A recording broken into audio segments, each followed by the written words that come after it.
जय हिंद दोस्तों। कैसे हैं आप सभी। उम्मीद करता हूँ सभी स्वस्थ होंगे। तो चलिए दोस्तों, आज यहाँ पे हम डिस्कस कर रहे हैं कि क्यों यहाँ पे वर्ग 3 में 51,000 पद की जो संभावना है वो नज़र क्यों नहीं आ रही है। तो मैं उसके लिए आपको थोड़ा सा बता देता हूँ कि क्या रीज़न्स हैं। देखिए, थोड़ा सा वीडियो बड़ा हो सकता है, लेकिन आप मेरी बातों को ध्यान से सुनिएगा। मैं जो चीज़ आपको बता रहा हूँ, अगर आपको लगेगा कि मैं सही बता रहा हूँ तो आप ज़रूर हमें कमेंट करके बताइएगा कि कहाँ तक ये बातें सही हैं। देखो, मैं सिंपल तरीके से बताऊँ। देखो, वर्ग 3 के जितने भी एस्पिरेंट हैं उन सभी की जो डिमांड है, यानी मैं उन सभी बच्चों की बात कर रहा हूँ जो जनरली 100 मार्क्स से नीचे हैं। इसीलिए तो वो डिमांड कर रहे हैं कि 51,000 पद की यहाँ पे हमें आवश्यकता है। क्योंकि जिनके नंबर 110 प्लस हैं या 115 प्लस हैं तो उनको उतनी दिक्कत नहीं है। मतलब उनका सिलेक्शन तो होना ही है, कहीं ना कहीं से उनका सिलेक्शन हो जाएगा। प्रॉब्लम उन सारे एस्पिरेंट की है जो न केवल पास हैं और बल्कि पास होने के बाद वो 100 के बिलो आ रहे हैं। तो वो पास तो हैं, अपनी कैटेगरी में पास भी हैं, लेकिन नंबर कम होने की वजह से और नंबर ऑफ पोस्टेज जो हैं वो भी कम होने की वजह से वो कहीं ना कहीं जो अंतिम श्रेणी होगी यानी नियुक्ति पत्र उनको नहीं दिया जाएगा, क्योंकि वो मेरिट से बाहर रहेंगे। क्योंकि जब सीटी कम है तो जाहिर सी बात है कि आप अगर पास भी हो तो उससे कोई फर्क नहीं पड़ेगा, आप उस पार्टिकुलर फील्ड से बाहर हो जाएंगे। तो यहाँ पे मैं आपको बता देता हूँ कि जो पदों की संख्या 51,000 हम लोगों का यहाँ पे कहना है कि 51,000 अगर पद ले लिए जाते हैं। देखो, ये भी बहुत बड़ी बात नहीं है, लेकिन सरकार को जो लग रहा है ये भी लगता है कि 51,000 पद बहुत ज़्यादा हैं। इसलिए मैं आपको कह रहा हूँ कि 51,000 पद 2 लाख अभ्यर्थियों में बहुत कम होता है दोस्तों। इसीलिए यहाँ पे ये कोई बहुत बड़ी बात नहीं है, लेकिन सरकार ने इन सारी बातों को ध्यान नहीं देना है। फिर भी मैं आपको बता देता हूँ कि हम जैसे या फिर यूँ कह लें कि आप जैसे जितने भी अभ्यर्थी हैं वो वर्ग 3 के लिए कर क्या रहे हैं। देखो, ऐसा है कि घर बैठे कमेंट करने से या यूँ कह लें कि सिर्फ बातें बताने से कि हाँ सर ये करेंगे वो करेंगे, देखो करना पड़ता है। अगर आप रियल लेवल पे उतरोगे नहीं मैदान पे तब तक वो चीज़ें बात बनेगी नहीं।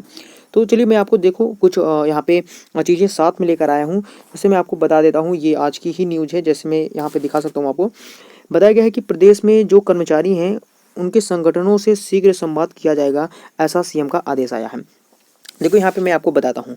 यहाँ पे अभी मुख्यमंत्री जी ने ये कहा है कि जो भी प्रदेश के कर्मचारी हैं उन सारे कर्मचारी संगठनों से शीघ्र ही संवाद यानी कि वार्तालाप किया जाएगा, ऐसा सीएम जी का आदेश है।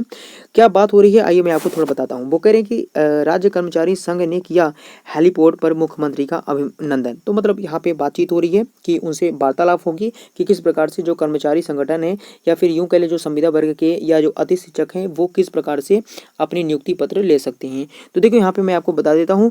मुख्यमंत्री ने किया भोपाल जिले में हितग्राहियों को 1 करोड़ 2 लाख समथिंग पद देने की वो बात कर रहे हैं, मतलब इतने रोजगार वो देंगे।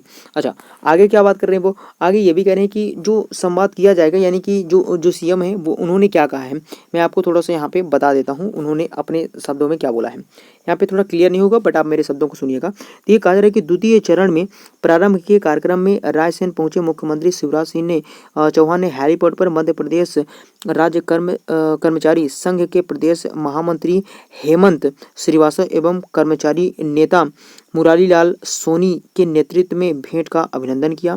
और यहाँ पे मैं बता दूं आपको, मुख्यमंत्री शिवराज सिंह चौहान ने यहाँ पे बुधवार को यहाँ पे संकल्प योजना समथिंग भोपाल जिले में लगभग 47 हितग्राहियों के कहना चाहिए उनके प्रत्यक्ष या फिर उनके सामने किया था। मतलब यहाँ पे आप कह सकते हैं कुछ वादे की बात करी जा रही है कि इतने वादे हम कर रहे हैं वो आपको प्रोवाइड करेंगे। तो वो वादे तो काफ़ी करे जा रहे हैं, आप भी सुन रहे हैं हम भी सुन रहे हैं, लेकिन इन वादों को कब रियलिस्टिक लेवल पे उतारा जाएगा ये हम लोग इंतजार कर रहे हैं मामा जी से।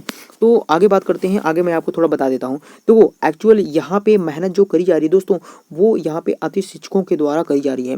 आपको क्या लगता है ये जो वर्ग 1 और वर्ग 2 में जो पद की वृद्धि हुई है ये किस वजह से हुई है? ये किसी और वजह से नहीं दोस्तों, ये बल्कि वर्ग 1 और वर्ग 2 और साथ ही साथ जो अति शिक्षक अभ्यर्थी हैं उन सभी के संघर्ष के कारण यहाँ पे डीपीआई या फिर जो ट्राइबल विभाग है उन सभी ने एक्शन लिया है, तब जाके यहाँ पे कुछ पद वृद्धि की बात हुई है।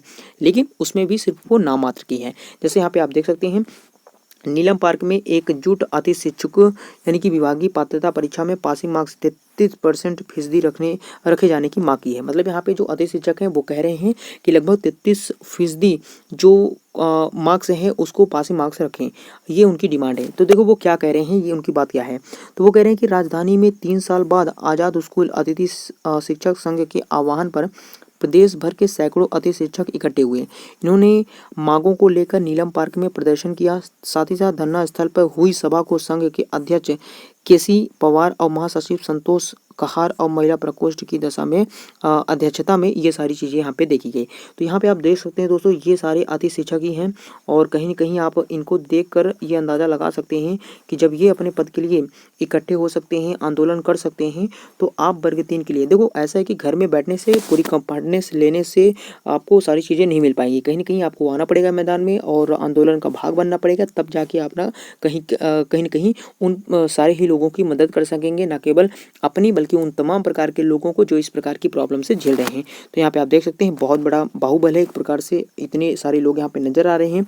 और भी मैं आपको थोड़ी भीड़ दिखा देता हूँ। ये देखो आप, ये अति शिक्षक हैं और ये भी अपने घर से बाहर निकले हुए हैं दोस्तों। यहाँ पे आप देख सकते हैं ये एकदम टेंट लगाया गया हुआ है और यहाँ पे इतने सारे जो अति शिक्षक है वो आए हुए हैं, तो वो सब अपने हक के लिए लड़ रहे हैं। तो आपका भी कर्तव्य बनता है कि घर से निकलें और घर से निकलने के बाद आप आंदोलन में भाग लें और आंदोलन में भाग लेने से आपके ही हित की बातें होंगी, आपके ही हित में वो सारे पक्ष लिए जाएंगे। और मैं आपको यहाँ पे दिखा सकता हूँ, ये आप देख लो, ये इतनी सारी भीड़ है जो कि दिखाई जा रही है कि ये सारे लोग अपने राइट्स के लिए, अपने अधिकारों के लिए लड़ रहे हैं। तो आपको भी क्या करना है, एकत्रित रहना है। देखो यहाँ पे जैसे बीएड और डीएड का मुद्दा उठ रहा है, या यूँ कह लें कि बीएड को बाहर करेंगे या डीएड को बाहर करेंगे। देखो बात यह है कि अगर पद ही बढ़ा दिया जाए ना, तो किसी को बाहर करने की बात ही नहीं होगी ना। हम सभी लोग जॉब लेंगे और ये हमारा हक है, क्योंकि 11 सालों के बाद यहाँ पे आप देख सकते हैं वैकेंसी आ रही है और वैकेंसी आने के बाद आप देखो ना 18,000 सिर्फ पद दे रहे हैं। तो ये 18,000 पद है क्या, मतलब ये तो ऊँट के मुँह में जीरा के बराबर भी नहीं है। तो ये चीज़ें मतलब आपको सोचनी पड़ेंगी कि अगर ये लोग इतना मेहनत कर रहे हैं तो आपको भी रियलिस्टिक लेवल पर आके कहीं ना कहीं मेहनत करनी पड़ेगी। तो ये आप देख सकते हैं कितनी भीड़ है। तो आपको करना क्या है दोस्तों, तो यहाँ पे मैं आपको बता दूं, यहाँ पे अगर यहाँ पे आप देख पा रहे होंगे चित्र में, ये सारे इतनी बड़ी संख्या में यहाँ पे अति शिक्षक एकत्रित हुए हैं। तो ये दिखाता है, ये यूनिटी होती है दोस्तों। अगर ये आपने दिखा दिया जिस दिन, तो आप मानिए 51,000 पद क्या है, जितनी आप डिमांड करेंगे उतनी सरकार को देनी पड़ेगी। इसीलिए अब ये तब तक, जब तक आचार संहिता नहीं लगती तब तक आप अपनी बातों को उठा सकते हैं, लेकिन जैसे आचार संहिता लगेगी दोस्तों, उसके बाद फिर आप बातों को बता नहीं पाएंगे, सुन नहीं पाएंगे और समझा नहीं पाएंगे। इसलिए जितना कुछ है अभी आप पूरी मेहनत से, पूरी ईमानदारी से अपनी डिमांड को बरकरार रखें और किसी भी कारण से अपने आप को लूज ना महसूस करें, बस पॉजिटिव रहें और अपनी डिमांड को मांगते रहें। यहाँ पे एक छोटा सा कैंपेन चला जा रहा है, जितने भी लोग हैं वर्ग 3 से रिलेटेड, यहाँ पे उनके थ्रू बताया गया है कि ट्विटर अभियान करेंगे पदों की संख्या 51,000 पद के लिए।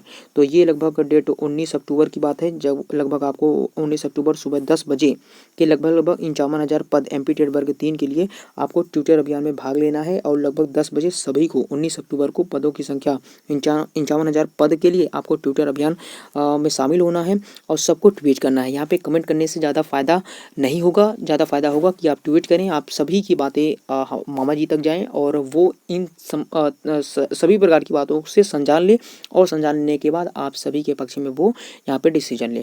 तो ये आप छोटा सा काम करेंगे दोस्तों। मुझे उम्मीद है कि आपके इस वीडियो से बहुत सारे डाउट्स क्लियर हो गए होंगे, क्योंकि यहाँ पे बहुत अच्छी या फिर बहुत पुरानी बात बताने की बात नहीं है। देखो जो रियल है वो मैंने आपको बता दिया, अब ये आपके ऊपर है कि आप उसमें भाग लेते हैं या नहीं लेते हैं। तो उम्मीद करता हूँ दोस्तों आपको ये वीडियो पसंद आया होगा। अगर किसी प्रकार की कोई क्वेरीज, कोई क्वेश्चन, कोई डाउट रह गया हो, उसको कमेंट बॉक्स में जरूर लिखिए। हम कोशिश करेंगे उन सभी प्रकार के क्वेश्चन का जवाब देने की। चलिए दोस्तों, मिलते हैं किसी नेक्स्ट वीडियो में किसी नए कंटेंट के साथ। इस प्रकार की अपडेट और इस प्रकार के नॉलेज से जुड़े रहने के लिए आप हमारे चैनल को सब्सक्राइब कर लीजिए। साथ ही साथ इस पार्टिकुलर वीडियो को शेयर करिए जितना भी हो सके, ताकि लोग एक साथ जुड़ सकें और आपस में बातें कर सकें और इस आंदोलन को या फिर इस ट्विटर कैंपेन को बड़ा सा बड़ा बना सकें। बस चैनल को सब्सक्राइब कर लीजिए। आप लोगों के सहयोग से ये चैनल जितना बड़ा होगा उतने ही लोग इस चीज़ से जुड़ पाएंगे और समझ पाएंगे और हमारी डिमांड मामा तक पहुँच सकेगी। चलिए दोस्तों, मिलते हैं नेक्स्ट वीडियो में। So till then take care and see you. Jai Hind.